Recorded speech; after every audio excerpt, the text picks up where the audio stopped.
আমরা ঢাকার বাইরে ক্রিকেট ছড়িয়ে দিব, ঢাকার বাইরে আমরা ক্রিকেট নিয়ে যাবো, সেই লক্ষ্যে আমাদের এই ভিজিটটা হচ্ছে। আমাদের কাজ হচ্ছে টুর্নামেন্ট চালানো। সেক্ষেত্রে আমরা সৈয়দপুর স্টেডিয়ামে গেলাম, একটু আগে গেলাম, যেখানে গ্যালারি নেই কিন্তু মাঠ আছে।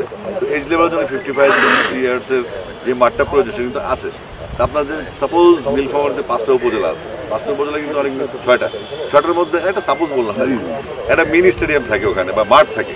তো আমরা চেষ্টা করবো ওই যে বললাম সিনথেটিক টার্ফ আসছে, ওই মাঠগুলোকে সচল করার জন্য। যেহেতু আমাদের সম্পদ সীমিত, বারবার আমি একটা কথা বলছি, ফুটবল ক্রিকেট সব খেলেই হবে।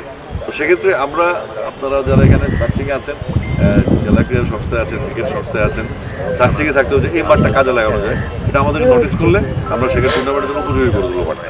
এবং টুর্নামেন্ট যখন হবে তখন দেখবেন যে আপনার একটা জোয়ার তৈরি হবে, বাচ্চারা আসবে, বাচ্চার গার্ডিয়ানরা আসবে, স্কুলের বাচ্চারা আসবে।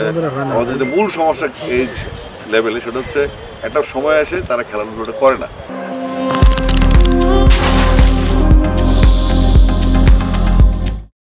তারা ক্যারিয়ার দিয়ে চলে যাবে, সুইচ করে 19 বছর পর্যন্ত খেলে, তারপর ম্যাচ থাকে না, বা সারা বছর হচ্ছে 2-3 ম্যাচ খেলার জন্য সারা বছর প্র্যাকটিস করে, সে উৎসাহ হারিয়ে ফেলে। তো আমরা চাচ্ছি বাচ্চাদেরকে যেন অন্তত 8 মাস মাঠের ম্যাচের মধ্যে রাখা যায়। অ্যাটলিস্ট 15-20টা ম্যাচ যদি ওরা খেলে তাহলে তাদের ইন্টারেস্ট থাকবে। সেখান থেকে আমাদের ভ্রূণ হত্যা হবে না। বাচ্চা প্লেয়াররা যারা অনেক বড় হতে চায়, বাংলাদেশ দলকে সার্ভিস দিতে চায়, খেলতে চায়, তারা ডিমোরালাইজড হবে না। তো সেটার জন্য আমরা কাজ করছি, জন্য আপনাদেরকে হেল্প করতে হবে। এবং আপনারা গণমাধ্যম কর্মী যারা যে এলাকায় আছেন, সেই এলাকার ক্রিকেটটাকে, খেলাধুলাকে ফোকাস করবেন। তাহলে হবে কি, মানুষ জানবে যে এখানেও খেলাধুলা হয়। সব তো ঢাকা কেন্দ্রিক।